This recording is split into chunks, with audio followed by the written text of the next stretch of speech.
And it appears there could be new developments in the case of Nancy Guthrie, the missing 84-year-old mother of Today Show anchor Sheryl Guthrie.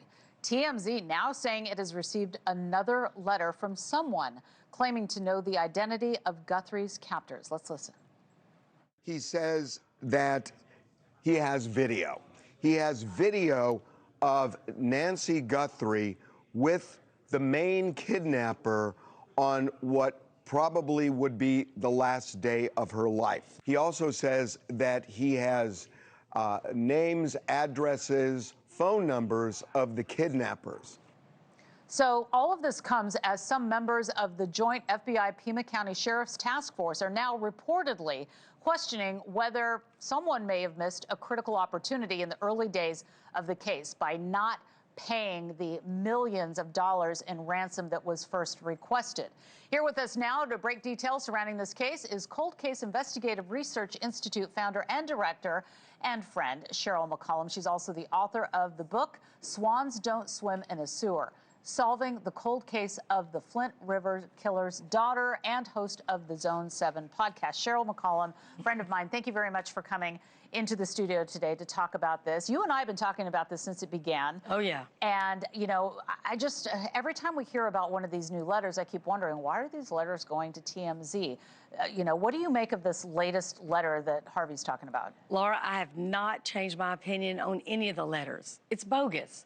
If you have video, send it to law enforcement. There's $1 million waiting for you.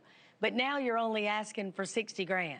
None of it makes any sense. Yeah. If you have the actual kidnappers on video and you know their names and their ages and their addresses, why is this thing not solved? So we've got emails and we've got notes, and apparently, you know, one of these letters or notes, Sheryl Guthrie believed could have some credibility because, you know, there were reports that whoever is writing some of these, or one of them, that they knew something about what was inside the house, the Apple Watch, that she had the exact location, maybe some other details. Do we think any of that could be true? I don't think any of it's true. They're all bogus. And the reason is, look what they're asking. They didn't ransom her immediately. They waited days. Then they give you a double ransom date. Who does that? Right. And then Savannah says, we will pay. Then there's no more communication. Now they're waiting 145 days. And again, they're asking for something odd. We're back to the Bitcoin. But now they're alleging they have a secret phone in a secret location. It just doesn't pan out to me. None of it sounds authentic. Right, and so we've got Harvey Levin with TMZ, who spoke with NewsNation last night and says there's more information that he learned. Let's listen to that. Of course, have been in contact with the FBI.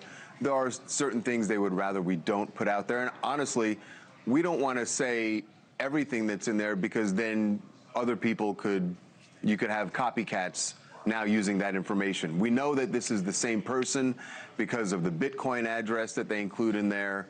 And there's a name that they use. However, there's never any email for us to contact him. So we're basically just waiting whenever he decides he wants to send these emails to us. All right, so that was the executive producer, Charles.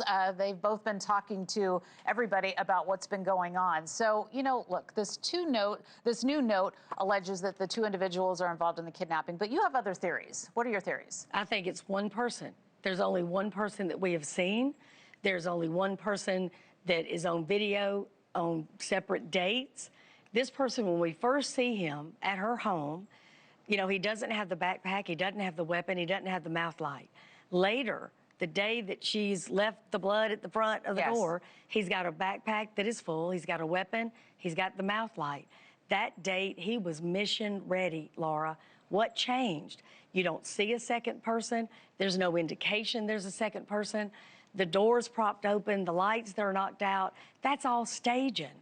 That's making you think there's more than one person, but there's zero evidence. Nobody, a third person didn't walk through the blood.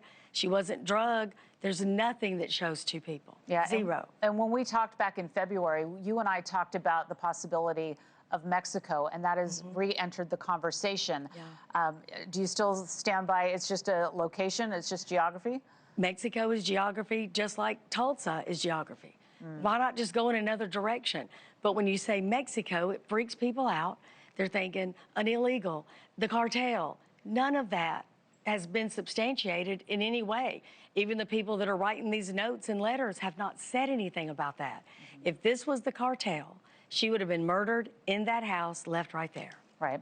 And we also talked about DNA, and we've talked about how there hasn't been a hit in CODIS, and just because you don't have CODIS doesn't mean it's the end of the road. It just means that somebody wasn't in the system. That's right. Take John Hinckley. He would not have been in the system before he shot the president. You know, Ted Bundy, BTK, none of these people had a, felony record. They wouldn't have been in CODIS. It doesn't mean they're not dangerous people. This person is clearly dangerous, no doubt about it. So you've been... Thank you for watching. Subscribe below and download our NewsNation app right now on your phone, and you will get fact-based, unbiased news for all Americans.